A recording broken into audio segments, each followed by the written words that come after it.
बिस्मिल्लाहिर्रहमानिर्रहीम। अस्सलाम वालेकुम क्लास। आज हम चैप्टर नंबर 3 स्टार्ट कर रहे हैं। सिस्टम यूनिट और सिस्टम यूनिट के डिफरेंट कंपोनेंट्स हम आज के लेक्चर में देखेंगे।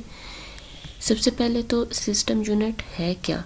आपने देखा होगा, अगर आपने कभी कंप्यूटर यूज़ किया है, जो हमारे पास डेस्कटॉप कंप्यूटर्स होते हैं, तो आपने देखा होगा उसमें एक इस तरह का एक मेटल या प्लास्टिक बॉडी में एक कंपोनेंट होता है, एक कैबिन सा बना हुआ होता है। इसे हम कहते हैं सिस्टम यूनिट, जिसे नॉर्मली लोग सीपीयू भी कहते हैं। तो ये बेसिकली क्या है, ये एक डिवाइस है, एक हार्डवेयर डिवाइस है, फिज़िकल डिवाइस है, जिसका नेम क्या है, सिस्टम यूनिट। और ये हमारे कंप्यूटर का सबसे मेन कंपोनेंट है।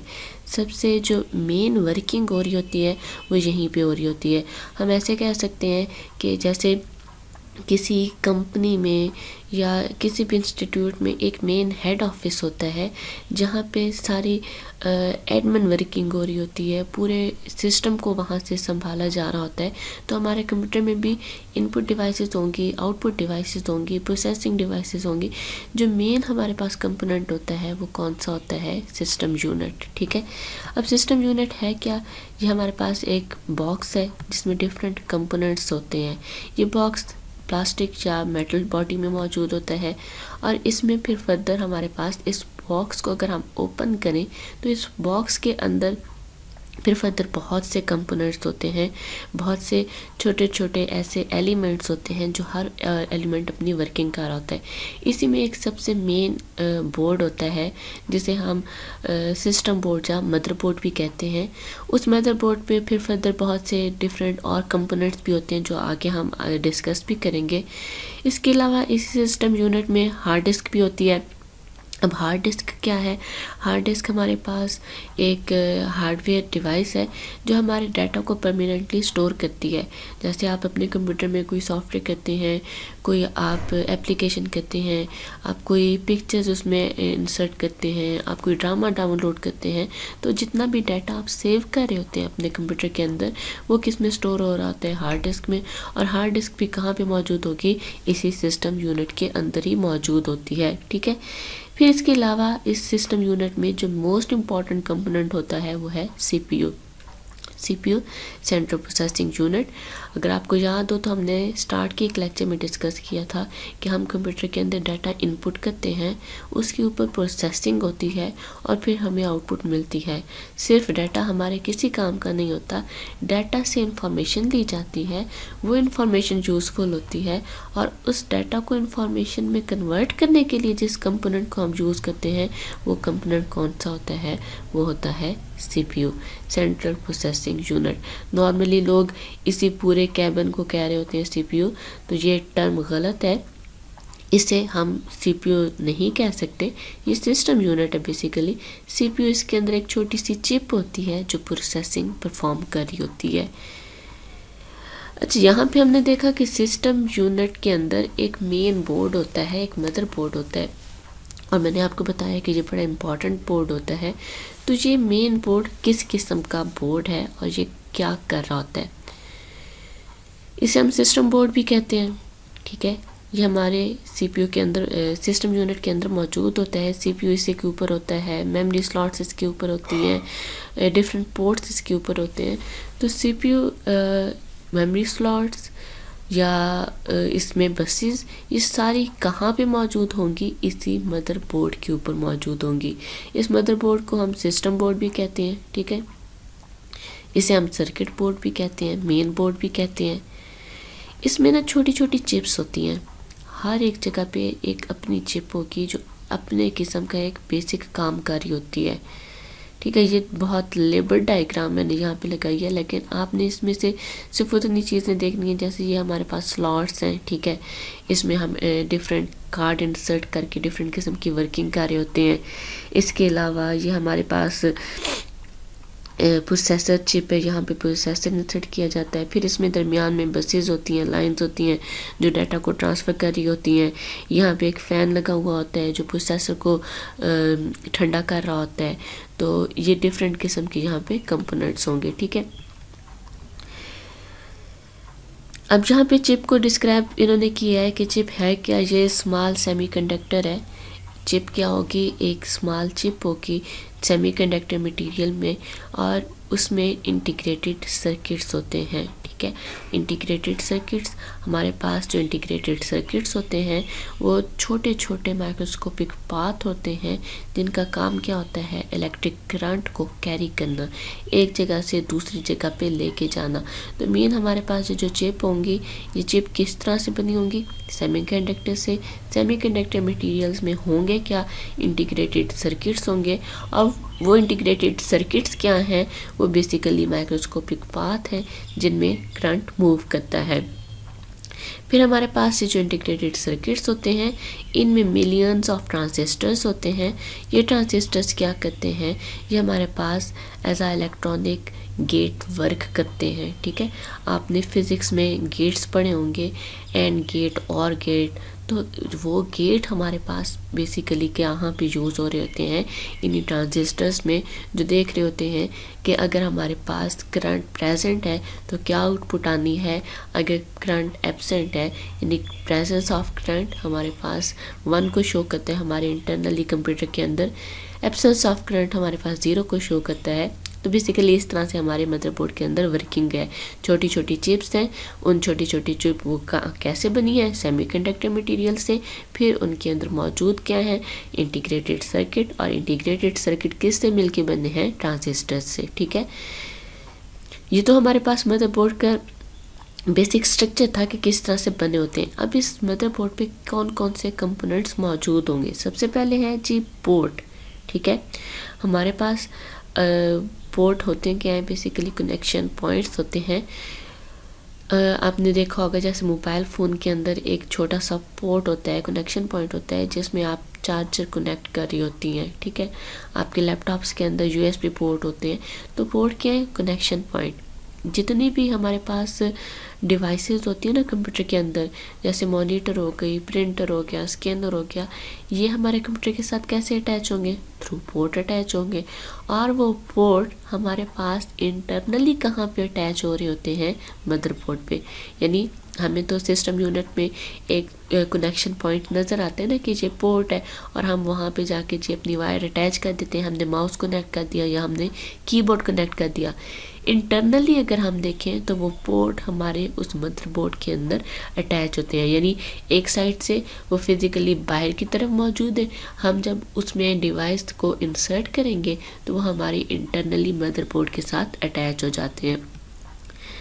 मदरबोर्ड पे एक्सपेंशन स्लॉट्स होती हैं। स्लॉट आपने देखा होगा, ये जो हमारे घरों में भी हमारे स्विच लगे होते हैं, कुछ तो ऐसे होते हैं जो डायरेक्ट अपना करंट प्रोवाइड कर रहे होते हैं और किसी कंपोनेंट के साथ अटैच होते हैं। फॉर एग्जांपल फ़ैन का स्विच है, उसे हम ऑन करेंगे वो ऑन हो जाएगा, ऑफ़ करेंगे वो ऑफ़ हो जाएगा। इसके अलावा कुछ हमारे पास स्लॉट्स होती हैं, एम्प्टी स्लॉट्स होती हैं, उसमें हम जिस किस्म का स्विच इंसर्ट करते हैं उसी किस्म की वर्किंग वो परफॉर्म करता है। फॉर एग्जांपल हमने उसमें टीवी का स्विच इंसर्ट किया तो टीवी को हम ऑन कर सकते हैं, उसका स्विच निकाल के हमने चार्जर इंसर्ट किया तो हम चार्जर को यूज़ कर सकते हैं। तो मीन वो एम्प्टी स्लॉट होती हैं, वो हमारे पास ऑप्शनल होती हैं कि यहाँ पे हम कोई भी इलेक्ट्रॉनिक डिवाइस कनेक्ट कर सकते हैं। इसी तरह से मदरबोर्ड पे भी ना एक्सपेंशन स्लॉट्स होती हैं, यानी एम्प्टी स्लॉट बनी हुई होंगी। आप पे डिपेंड करता है कि आप इसमें क्या चीज़ इंसर्ट करना चाहते हैं। आप उसमें NIC लेके इंसर्ट कर दें। NIC basically network interface card है। ठीक है, आप NIC उसमें इंसर्ट कर दें तो अब आपका कंप्यूटर एज आ नेटवर्क एनेबल्ड डिवाइस काम करेगा। आप उसके अंदर फॉर एग्जांपल कोई टीवी कार्ड इंसर्ट कर देती हैं या किसी भी किस्म का कोई वीडियो कार्ड होता है आप इंसर्ट कर देती हैं तो आपके सिस्टम पे वीडियोस चल सकती हैं। तो आप इसमें डिफरेंट किस्म के इन स्लॉट्स में डिफरेंट किस्म के कार्ड इंसर्ट करके उनके अकॉर्डिंग उसकी वर्किंग ले सकती हैं। ठीक है, ये एक्सपेंशन स्लॉट इस चैप्टर में हम डिटेल में भी पढ़ेंगे कि कौन कौन से हम कार्ड इनमें इंसर्ट कर सकते हैं। ड्राइव कंट्रोलर मैंने भी आपको बताया हार्ड ड्राइव होती है। हार्ड ड्राइव हमारे डाटा को इंटरनली स्टोर करने के लिए यूज़ होती है, तो वो हार्ड ड्राइव का भी कनेक्शन यहीं से हमारे मदरबोर्ड से जा रहा होता है। एक मदरबोर्ड पे ही इंटरफेस होता है जहाँ से डायरेक्टली हमारा डाटा मूव करके उसी इंटरनल डिवाइस यानी हार्ड ड्राइव में चला जाता है और वहाँ से ही हम डाटा को एक्सेस कर सकते हैं, क्योंकि सारी वर्किंग वहीं पे मेन मदरबोर्ड पे हो रही होती है। हमारा जो डाटा जाता है ना, हम कंप्यूटर से जितना भी डाटा इनपुट करते हैं वो हमारी मेमोरी में जाती है। मेमोरी भी मदरबोर्ड पे है, फिर मेमोरी उसे सीपीयू में भेजती है, सीपीयू भी मदरबोर्ड पे है, फिर सीपीयू उसे फॉर एग्जांपल किसी इनपुट डिवाइस पे भेजना चाहता है तो वो पोर्ट भी हमारे मदरबोर्ड पे है, वहीं से उसे दे देगा। अगर वो परमानेंटली उसे स्टोर करना चाहता है तो ड्राइव भी हमारे पास वहीं पे मौजूद है, हार्ड ड्राइव में भी वो स्टोर कर सकता है। तो सारे कंपोनेंट्स बेसिकली एक ही जगह पे मौजूद होते हैं और वर्किंग वहीं से कर रहे होते हैं। हमें वो फिज़िकली अलग अलग जगहों पे नज़र आ रहे होते हैं, लेकिन अंदर जाके वो सारे एक ही मेन बोर्ड मदरबोर्ड पे ही कनेक्ट हो रहे होते हैं। यहीं पे एक चिप होती है जिसे हम बायोस कहते हैं। बेसिक इनपुट आउटपुट इंफॉर्मेशन इसके अंदर मौजूद होती है। ये सबसे मेन इंफॉर्मेशन या इंस्ट्रक्शंस हम कह सकते हैं। जब भी हमारा कंप्यूटर ऑन होता है तो सबसे पहले बायोस इंफॉर्मेशन ही हमारी लोड होती है। बायोस इंफॉर्मेशन लोड होगी तो फिर क्या होता है, बाकी कंपोनेंट्स काम करना शुरू करते हैं। अगर बायोस इंस्ट्रक्शंस हमारी लोड नहीं होंगी ना तो हमारा कंप्यूटर ऑन भी नहीं हो सकता। जब भी आप अपने कंप्यूटर को ऑन करते हैं तो सबसे पहले जो चीज़ लोड होगी वो क्या होगी, बायोस इंफॉर्मेशन। और फिर जब बायोस इंस्ट्रक्शंस लोड हो जाती हैं तो फिर बायोस क्या करता है, वन बाय वन बाकी सारे कंपोनेंट्स को लोड करता है, बाकी तमाम कंपोनेंट्स को चेक करता है और बाकी पूरे ऑपरेटिंग सिस्टम को वहाँ पे लोड करता है ताकि कंप्यूटर प्रॉपरली वर्क कर सके और प्रॉपरली ऑन हो सके। मेमोरी स्लॉट्स होती हैं। मेमोरी हमारे पास जैसे रैम हो गई, रोम हो गई, तो ये मेमोरी भी हमारे पास मेमोरी स्लॉट्स भी मदरबोर्ड पे बने होते हैं जहाँ पे हम अपने मेमोरी कार्ड्स को, मेमोरी चिप्स को इंसर्ट कर सकते हैं। ठीक है, तो मेमोरी भी क्या है ये भी हम डिटेल में आगे इंशाल्लाह पढ़ेंगे। सीपीयू सॉकेट मैंने अभी आपको मदरबोर्ड में दिखाया भी। सीपीयू सॉकेट बना हुआ होता है यानी एक इंटरफेस बना हुआ होता है जहाँ पे सीपीयू की चिप को हम इंसर्ट करते हैं और वहाँ से हमारी प्रोसेसिंग हो रही होती है। फिर ये सारे कंपोनेंट्स तो हमारे पास मौजूद हैं, पोर्ट्स हैं, एक्सपेंशन स्लॉट्स हो गए, ड्राइव भी है, बायोस भी है। ये सारे कंपोनेंट्स मदरबोर्ड पे थोड़े थोड़े फासले पे होते हैं।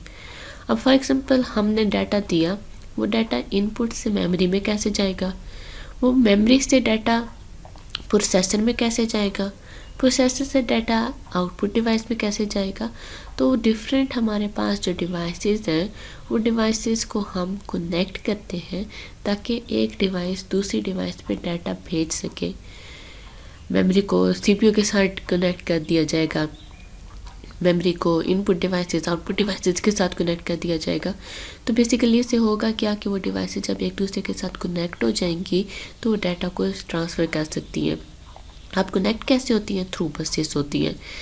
इनमें छोटी छोटी लाइंस होती हैं, ये मैं आपको दिखाऊंगी भी जब बस का टॉपिक हम पढ़ेंगे तो वो लाइन कैसी होती है और कैसे डाटा को मूव करती हैं।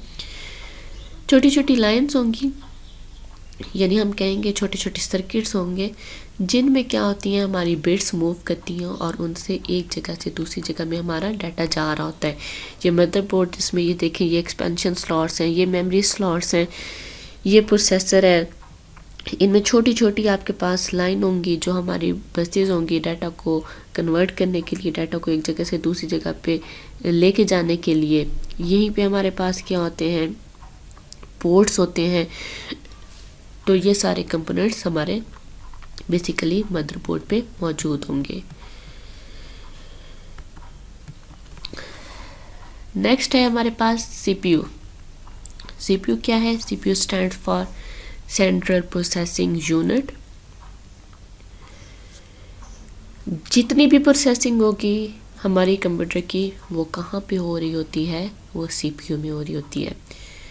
डाटा हम इनपुट से भेजें, वो डाटा मेमोरी में हो, वो डाटा बेशक डिवाइस में पड़ा हो, जहाँ पे भी डाटा होगा अगर उसने प्रोसेस होना है तो वो कहाँ पे जाके प्रोसेस होगा, वो हमारी इस चिप में जाके प्रोसेस होता है।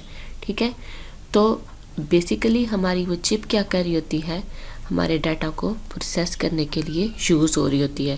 प्रोसेसिंग जितनी भी होगी तो वो हमारी प्रोसेसिंग कहाँ पे हो रही होती है, इसी चिप सीपीयू के अंदर। CPU stands for central processing unit, इसे हम ब्रेन ऑफ कंप्यूटर भी कहते हैं। अब ये जो एक वर्ड इसे हम देते हैं ना ब्रेन, इसे हमारे बहुत से कॉन्सेप्ट्स क्लियर हो जाते हैं। अब देखिए हमारा ब्रेन क्या कर रहा होता है, जितने सोचने समझने की सलाहियत है वो कैसे हम में आ रही होती है, थ्रू ब्रेन आ रही होती है। ब्रेन सिर्फ ऐसा नहीं है कि ब्रेन ने अपना ही काम देखना है, ब्रेन हमारी पूरी बॉडी को हैंडल कर रहा होता है। ठीक है, हमने कोई चीज़ उठानी भी है तो हमारा ब्रेन उसे सिग्नल देगा कि हमने किस तरह से, किस एंगल में, हम कहाँ पे हाथ रखें कि वो चीज़ हम उठा सकते हैं। ठीक है, हम इवन चल रहे होते हैं ना, तो हमारा ब्रेन हमें गाइड कर रहा होता है कि हम किस तरह से चलें, हम कैसे पाँव को आगे करें, हम कैसे पाँव को रखें, तो हम चल रहे होते हैं। यही वजह है, जैसे आपने देखा होगा जो होते हैं मीन जिनका साइको इशू होता है, जिनका ब्रेन काम नहीं करता, तो वो प्रॉपरली काम भी नहीं कर पाते। क्यों? ब्रेन उन्हें सिग्नल्स ही नहीं दे पा रहा होता। तो इसे हम ब्रेन ऑफ कंप्यूटर क्यों कहते हैं। अब देखें, ब्रेन का ये काम भी था कि उसने सारे कंपोनेंट्स को हैंडल किया, हमारे पूरी बॉडी पार्ट्स को हैंडल किया। ब्रेन का ये काम भी था कि ब्रेन हमारे, फॉर एग्जांपल हम आपको कोई कहता है 2+5 कैसे सोचेंगे आंसर, थ्रू ब्रेन सोचेंगे ना, आपके माइंड में आ जाएगा। अच्छा, आपने पहली वैल्यू ली, उसमें दूसरे को आपने देखा करना क्या है, ऐड करना है, आपने उसे ऐड किया और आपने वैल्यू दे दी। ठीक है, अब ये सारी चीज़ें वर्किंग जितनी भी हो रही है, यानी डाटा को प्रोसेस करना ब्रेन का काम है हमारे बॉडी के अंदर, और कंप्यूटर के अंदर ये काम कौन करेगा, सीपीयू।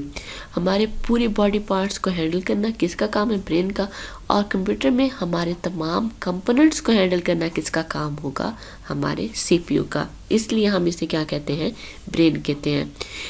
इसके अलावा इसे हम प्रोसेसर भी कह सकते हैं, क्योंकि प्रोसेसिंग यहीं पे हो रही होती है, तो इसे हम नाम क्या देते हैं कि ये प्रोसेसर भी है। ठीक है कहाँ पे होगा, कहाँ पे, ये हमारी मदरबोर्ड पे मौजूद होगा। ठीक है, अब हमारे पास जो प्रोसेसर होते हैं ना, डिफरेंट किस्म के होते हैं।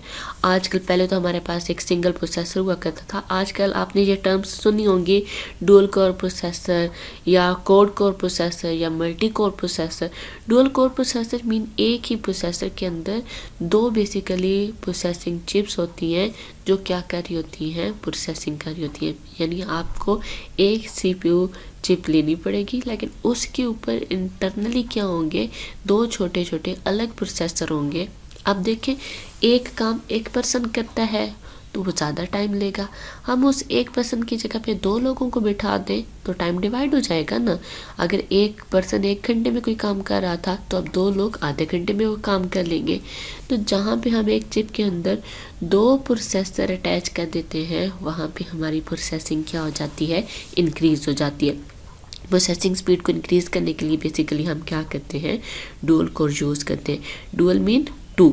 ठीक है, कोड कोर प्रोसेसर, कोड में हमारे पास कितने प्रोसेसर होंगे, 4। ठीक है, मल्टी कोर प्रोसेसर, उसमें 8 भी हो सकते हैं, 8 से ज़्यादा भी हो सकते हैं, मैक्सिमम 8 तक ही हम यूज़ करते हैं।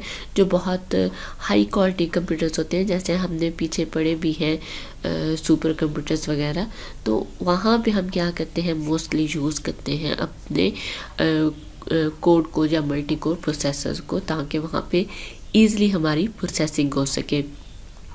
ये जो प्रोसेसर होता है ना, इसके 2 मेन पोर्शन होते हैं। कौन कौन से, ALU होता है और CU होता है। ALU और CU यानी एक ही चिप के अंदर 2 तरह की वर्किंग हो रही होगी, कंट्रोल यूनिट और अरिथमेटिक एंड लॉजिकल यूनिट। अब यहाँ पे हमारे पास फिर से वही ब्रेन वाला कॉन्सेप्ट आ जाता है। हमारा ब्रेन भी पूरी बॉडी पार्ट्स को क्या कर रहा है, हैंडल कर रहा है।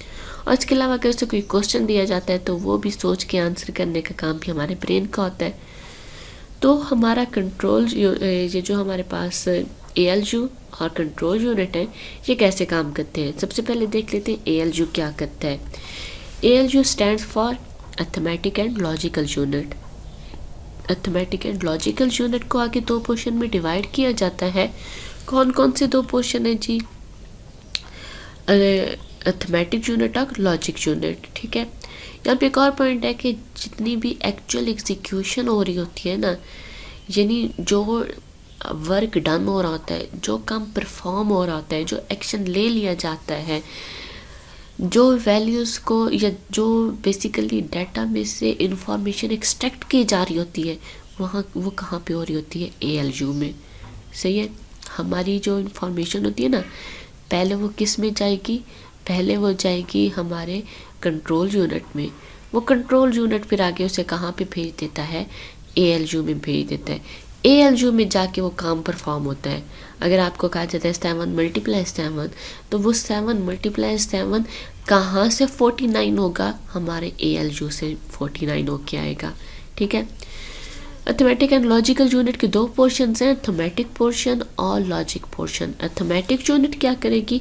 Arithmetic unit arithmetical operations perform करेगी। अब अर्थमेटिकल ऑपरेशंस कौन से हैं वो तो आपको पता है कौन से हैं। अर्थमेटिकल ऑपरेशन है, अर्थमेटिक ऑपरेशन हम जो मैथ में सिंपल पढ़ते हैं, प्लस हो गया, माइनस हो गया, मल्टीप्लाई हो गया, डिवाइड हो गया, ये ऑपरेशन अर्थमेटिक ऑपरेशन है। जब भी आप इनमें से कोई एक्शन परफॉर्म करने का कंप्यूटर को कहेंगे तो वो एक्शन किस में जाके परफॉर्म होगा? अर्थमेटिक यूनिट में। आप अगर कहते हैं 7 × 2 तो वो किस में जाएगा? क्योंकि मल्टीप्लाई कर रहे हैं, मल्टीप्लिकेशन अर्थमेटिक यूनिट में होगी, ठीक है। फिर अब लॉजिकल यूनिट क्या करेगी? यहाँ पे हमने दो डाटा वैल्यूज़ को कंपेयर करना होता है। कंपैरिजन पर्पस के लिए हम क्या करते हैं? लॉजिकल यूनिट को यूज़ करते हैं, ठीक है। लॉजिकल यूनिट क्या करेगी? हमारे डाटा को कंपेयर करेगी, ठीक है। यहाँ पे यू आएगा, लॉजिक यूनिट परफॉर्म कंपैरिजन्स। अब कंपैरिजन किस किस्म का हो सकता है? अगर दो डाटा वैल्यूज़ आपको दी जाती हैं तो आप किस तरह से उसे कंपेयर करेंगे? आप देखेंगे क्या पहली वैल्यू दूसरी वैल्यू से बड़ी है, यानी हम कंपैरिजन में ग्रेटर, लेस देन, ग्रेटर और इक्वल, लेस और equal, equal, not equal use करते हैं। यहाँ पे प्लस नहीं है, यहाँ पे इक्वल आएगा, ठीक है। तो इस किस्म के ऑपरेशंस हम क्या करेंगे? परफॉर्म करते हैं। और किस में परफॉर्म करते हैं? लॉजिक यूनिट में। फॉर एग्जांपल एक छोटा सा आपसे क्वेश्चन पूछती हूँ। अगर हम डाटा देते हैं कि फॉर एग्जांपल 5 / 2, तो ये कहाँ पे परफॉर्म होगा, ठीक है। और अगर आपको कहा जाता है 9 इज़ लेस देन 7, ये कहाँ पे परफॉर्म होगा? ये आप लोगों ने मुझे बताना है। यानी अगर आपसे पूछा जाता है 9 इज़ लेस देन 7, कहाँ पे जाके इसने एग्जीक्यूट होना है? और अगर आपसे पूछा जाता है कि 5 / 2, ये कहाँ पे जाके परफॉर्म होगा? ALU के किस पोर्शन में? अर्थमेटिक यूनिट में परफॉर्म होगा या लॉजिकल यूनिट में परफॉर्म होगा? ये तो हमने एक पार्ट देखा, हमने देखा था कि इसमें CPU में एक और पोर्शन भी होता है जिसे CU यानी कंट्रोल यूनिट कहा जाता है। तो फिर वो कंट्रोल यूनिट क्या करता है? जैसे ब्रेन हमारी बॉडी को हैंडल करेगा, कंट्रोल यूनिट हमारी बॉडी को हैंडल करेगा। इसकी 3 मेन एक्टिविटीज़ हैं, ठीक है। ये हमारे पास वैसे तो हर किस्म की एक्टिविटी को हैंडल करेगा, जो कुछ भी हो रहा होगा, हर कंपोनेंट को हैंडल कर रहा होगा, हर सिस्टम के पार्ट को देखेगा प्रॉपर्ली काम कर रहा है या नहीं। कहीं पे कोई फॉर एग्जांपल कीबोर्ड काम नहीं करेगी, फ़ौरन नोटिफिकेशन देगा यूज़र को कि ये डिवाइस काम नहीं कर रही। इसीलिए सुपरवाइज़र ऑफ कंप्यूटर भी कहते हैं, क्योंकि हर एक कंपोनेंट को हैंडल यही कर रहा होता है। लेकिन इसके अलावा मैंने जैसे बताया कि ये कुछ और ऑपरेशन या एक्टिविटी भी परफॉर्म करते हैं, जो इसकी हम कहते हैं ये मेन 3 इसकी एक किस्म की एक्शंस हैं जो ये परफॉर्म करता है। फैच इंस्ट्रक्शन को हासिल करता है, ठीक है। इंटरप्रेट इंस्ट्रक्शन को समझता है। और कंट्रोल एग्जीक्यूशन ये नहीं करेगा। एग्जीक्यूशन कहाँ पे हो रही है? ALU में। ये कंट्रोल करेगा प्रॉपर्ली एग्जीक्यूशन हो रही है या नहीं हो रही, ठीक है। तो तीन किस्म की। हमारा डाटा कहाँ पे पड़ा होता है? मेमोरी में, ठीक है। मेमोरी से इंस्ट्रक्शन को हासिल करेगा, फैच हो गई, उसको समझेगा कि किस किस्म का ऑपरेशन मैंने इसके ऊपर परफॉर्म करना है, इंटरप्रेट हो गई, फिर उसके अकॉर्डिंग उसके ऊपर काम करेगा। फॉर एग्जांपल हम कहते हैं इससे कि आपने करना है 2+9, ठीक है। ये 2+9 किस में पड़ा होगा? मेमोरी में। सबसे पहले कंट्रोल यूनिट मेमोरी से उसे हासिल करेगा। अब जाके मेमोरी में तो उसने एग्जीक्यूशन नहीं करनी ना, उसने एग्जीक्यूशन कहाँ पे करनी है? जब डाटा उसके पास आएगा, ठीक है। तो पहले वो उस डाटा को हासिल करेगा। हासिल करने का प्रोसेस क्या कहलाता है? फैचिंग। फिर वो उसको समझेगा। जैसे आपको भी कहा जाता है ना कि 9+2, तो आप सबसे पहले देखेंगे कि करना क्या है। अच्छा, एडिशन करनी है, फिर आप एडिशन करेंगे। तो क्या चीज़ करनी है, कैसे करनी है, ये इंटरप्रेट करके देखा जाता है। इंस्ट्रक्शन उसके पास आएगी तो वो देखेगा कि इस इंस्ट्रक्शन को कैसे परफॉर्म करना है, ठीक है, इसके ऊपर किस तरह से काम करना है। और फिर अब जैसे 9+2 वाला मैंने एग्जांपल दी, तो देखेगा 9+2 करना है यानी एडिशन करनी है। एडिशन किस में होगी? ALU में होगी। ALU में किस पोर्शन में होगी? अरिथमेटिक यूनिट में होगी। वहाँ पे उस डाटा को भेज देगा।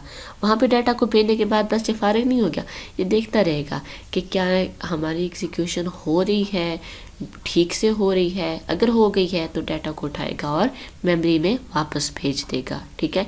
तो ये हमारी बेसिकली कंट्रोल यूनिट के एक्शन होते हैं। यहाँ पे देखें एक मशीन साइकिल है।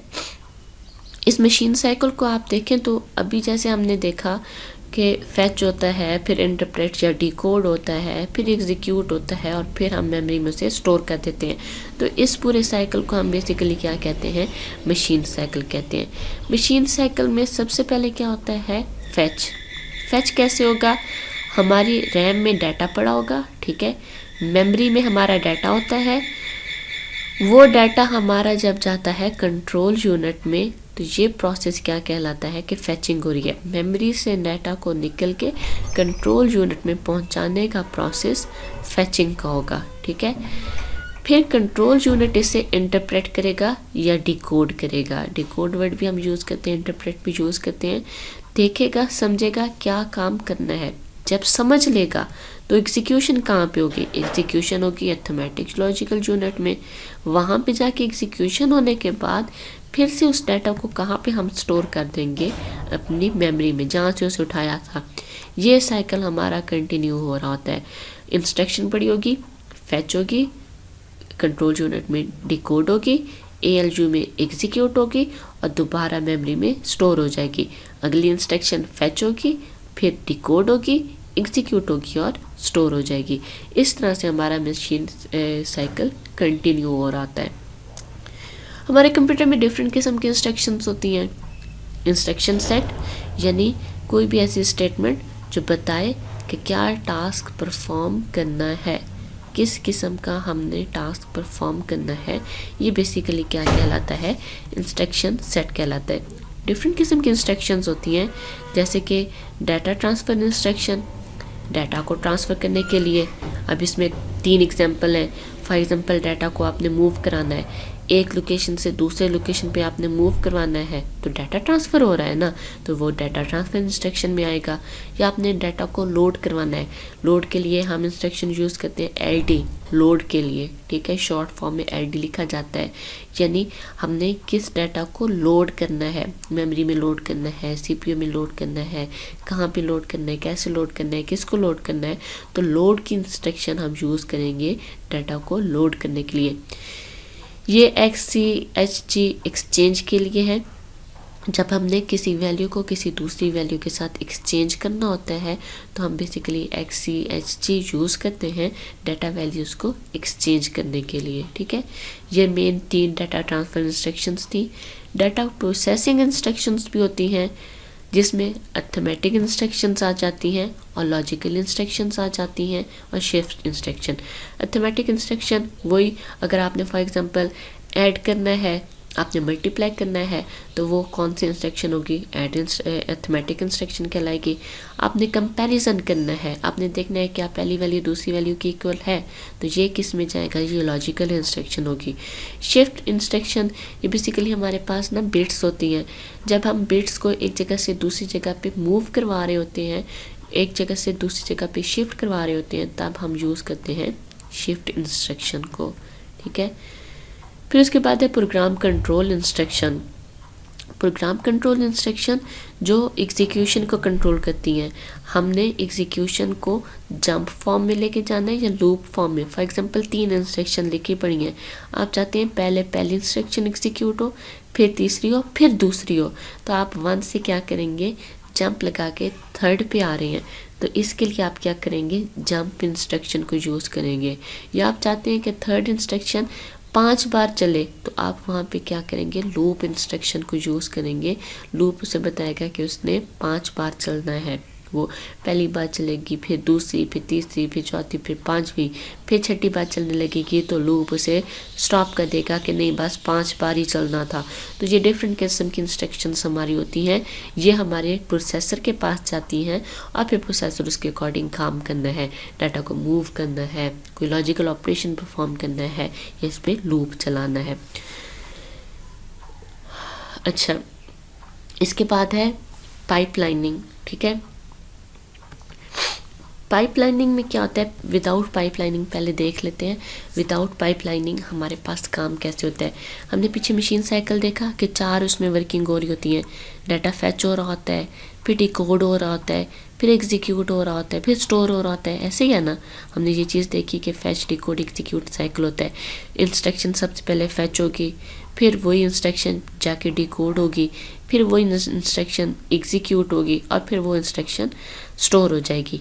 ये विदाउट पाइपलाइनिंग, जब ये स्टोर हो गई ना, फिर यहाँ से दूसरी इंस्ट्रक्शन आएगी, वो फैच होगी, डिकोड होगी, एग्जीक्यूट होगी। यानी जब हमारे पास एक इंस्ट्रक्शन इस सिस्टम में आ जाती है ना, तो जब तक वो पूरा प्रोसेस परफॉर्म ना कर लेना, तो दूसरी इंस्ट्रक्शन तब तक फैच कंडीशन में नहीं आ सकती। फैच में नहीं आ सकती यानी आगे भी नहीं आ सकती। तो इसमें होता क्या है, इसमें एक टाइम में सिर्फ एक ही इंस्ट्रक्शन हमारी एग्जीक्यूट होती है, जिसकी वजह से हमारा प्रोसेसर स्लो इन स्पीड काम करता है। अगर हम कंप्यूटर में पाइपलाइनिंग यूज़ करें ना, तो किस तरह से होगी, सबसे पहले हमारी पहली इंस्ट्रक्शन फैच होगी, ठीक है। अगले प्रोसेस में जब वो डिकोड होने लगेगी, तो दूसरी इंस्ट्रक्शन पीछे से फैच हो जाएगी। उससे अगले प्रोसेस में जब पहली इंस्ट्रक्शन एग्जीक्यूट होगी, दूसरी इंस्ट्रक्शन डिकोड होने लग जाएगी और तीसरी इंस्ट्रक्शन फैच हो जाएगी। चौथे प्रोसेस में पहली इंस्ट्रक्शन स्टोर होगी, दूसरी एग्जीक्यूट पे पहुंची खड़ी है, तीसरी डिकोड हो रही है और चौथी फैच हो गई है। अब ये स्टोर हो गई तो ये एग्जीक्यूट वाली यहाँ पे आ जाएगी, डिकोड वाली यहाँ पे आ जाएगी, फैच वाली यहाँ पे आ जाएगी और एक और इंस्ट्रक्शन फैच हो जाएगी। यानी पैरेलली हमारे पास क्या हो रही होती हैं, इंस्ट्रक्शंस यहाँ पे मूव कर रही होती हैं। एक ही प्रोसेस में एट अ टाइम 4 इंस्ट्रक्शन काम कर रही होती हैं। कोई स्टोर हो रही होगी, कोई एग्जीक्यूट हो रही होगी, कोई डिकोड हो रही होगी और कोई फैच हो रही होगी। यहाँ पे देखें, एक टाइम में सिर्फ एक इंस्ट्रक्शन थी और यहाँ पे एक टाइम में 4 instructions at a time move कर रही हैं। तो जाहिर बात है पाइपलाइनिंग में हमारी प्रोसेसिंग पे क्या हो जाती है, फास्ट हो जाती है, ठीक है। आज के लिए इतना ही। नेक्स्ट हम प्रोसेसर में फर्दर और क्या क्या कंपोनेंट होते हैं और कैसे काम करते हैं, वो इंशाल्लाह हम कल के लेक्चर में डिस्कस करेंगे। Okay class.